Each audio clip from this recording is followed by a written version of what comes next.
TSC Dhaka বিশ্ববিদ্যালয় আমাদের আসলে অস্তিত্বের ঠিকানা। যে বিশ্ববিদ্যালয়ের মাটি পরিবেশ সব কিছু আমাদেরকে গড়ে দিয়েছে, আজকে এই অবস্থানে নিয়ে এসেছে।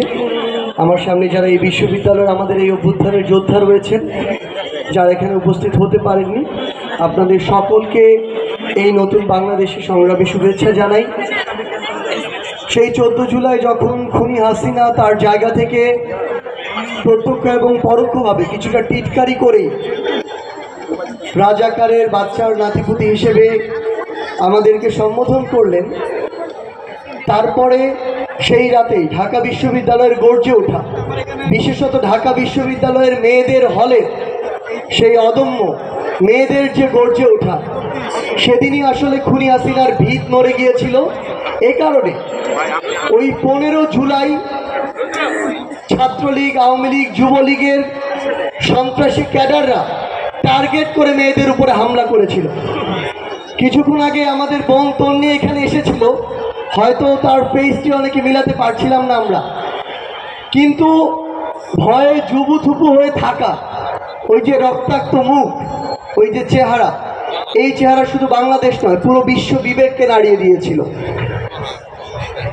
এরপরের দিন ওই গায়েবানা জানাজা, সেখানে tear shell, sound grenade, bullet আমাদেরকে হল ছাড়া করা, এবং এক পর্যায়ে এমন হয়েছিল যে আমাদের আশার আলোটা কিন্তু কিছুটা ক্ষীণ হয়ে যাচ্ছিল। এবং এরপরই ওই 17 তারিখ ঢাকায় প্রাইভেট বিশ্ববিদ্যালয়ের আমাদের ভাইরা বোনেরা যেভাবে দেয়ালে পিঠ থেকে যাওয়ার পরে নতুন করে একটি সূর্যোদয় হয়, সেভাবে তারা ঢাকা সহ পুরো বাংলাদেশে জেগে উঠেছিলেন। আপনাদের সাথে আমাদের বসতে প্রায় 6 মাস লেগে গিয়েছে। আমরা শুধু আপনাদের কাছে কয়েকটি বিষয় অনুরোধ করব। কিছুক্ষণ আগে এখানে সামিনা লুৎফা ম্যামকে দেখছিলাম, এখন দেখছি না।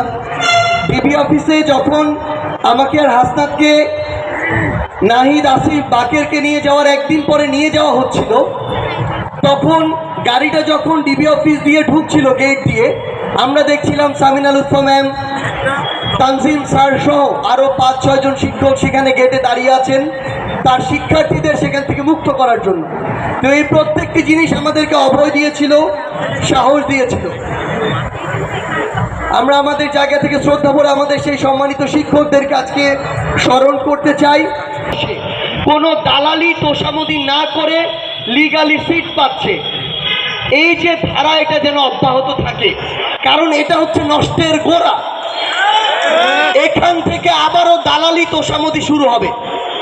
এই ধারা অব্যাহত যেন থাকে, সিটগুলো যেন লিগালি পায়, বিশ্ববিদ্যালয় প্রশাসন যেমন সজাগ থাকবে, আমার সামনে থাকা আমার যোদ্ধারা যেন সজাগ থাকে।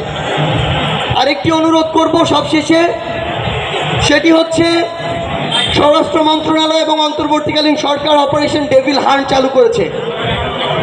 ডেভিল শুধুমাত্র ছাত্রলীগ, যুবলীগ, আওয়ামী লীগের ব্যানারে ছিল না, এখনো নেই।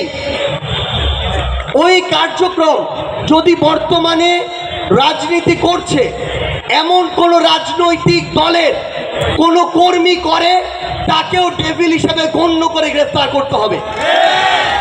সেই কার্যক্রম যদি সমন্বয়কের নাম ব্যবহার করে কেউ করে, তাকেও গ্রেফতার করতে হবে।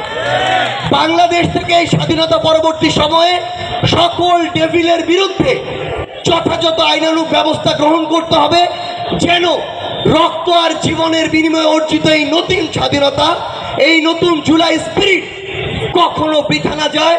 আপনাদের সাথে আবারও আমাদের দেখা হবে সংগ্রামের রাজপথে অথবা বিজয়ে। বিশ্বাস করি ঢাকা বিশ্ববিদ্যালয় সেদিনও নেতৃত্বের সামনে সাইতে থাকবে।